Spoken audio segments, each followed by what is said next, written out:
తల్లిని చేస్తే ఎంత ఆనందంగా ఉంటుందో ఆ యొక్క తల్లికి ఆనందమే, పిల్లకు ఆనందమే. అదేవిధంగానే ఈ తనయుడు తల్లి ఒళ్ళొచ్చుకోవడానికి ఆనందంగా చిన్నగా బయలుదేరుతూ ఉన్నాడు.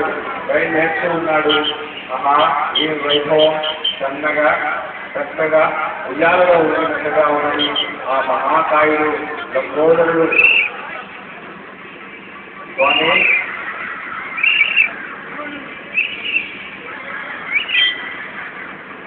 చక్కగా గంగామాత అమల్లోకి బయలుదేరుతూ ఉన్నాడు. ఆ యొక్క పేరు సహాయంతో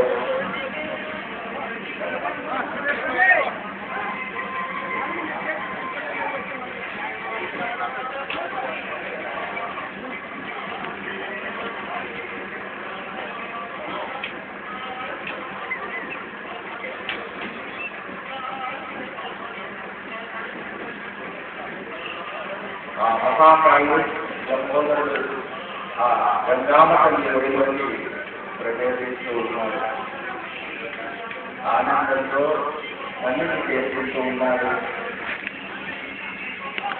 అందరినీ మరొక్కసారి చూస్తున్నాడు. ఆశీస్సులను అందజేస్తున్నాడు.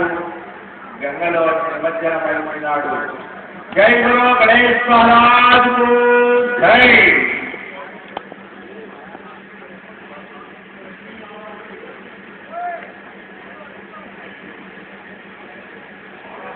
మరొక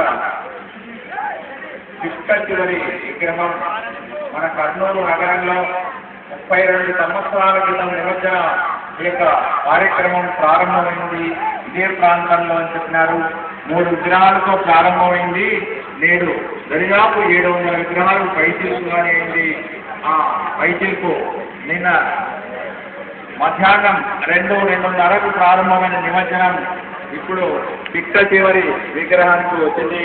ఇప్పుడు సమయం 4:30 కావచ్చునని, అంటే దాదాపు 14 గంటల పాటు నిర్విరామంగా అశేషమైనటువంటి భక్తులందరి యొక్క చూస్తూ ఉండగా ఎంతో మంది శ్రమించి ఓర్పుతో నేర్పుతో ఎటువంటి ఆవేశాలకు పోకుండా నిర్విఘ్నంగా ఎటువంటి ఆటంకాలు లేకుండా ఆ స్వామి నిమజ్జన కార్యక్రమంలో పాల్గొన్నారు.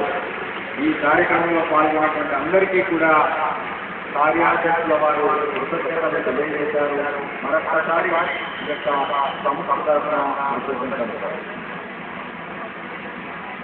ఈ వరసిద్ధి వినాయక సేవా సమితి వారు నెహ్రూ నగర్లో మరియు శ్రీనివాస్ నగర్ ఈ 2 నగర్లో నుండి ఏర్పాటు చేసినటువంటి ఈ భారీ మహా గణాధిపతి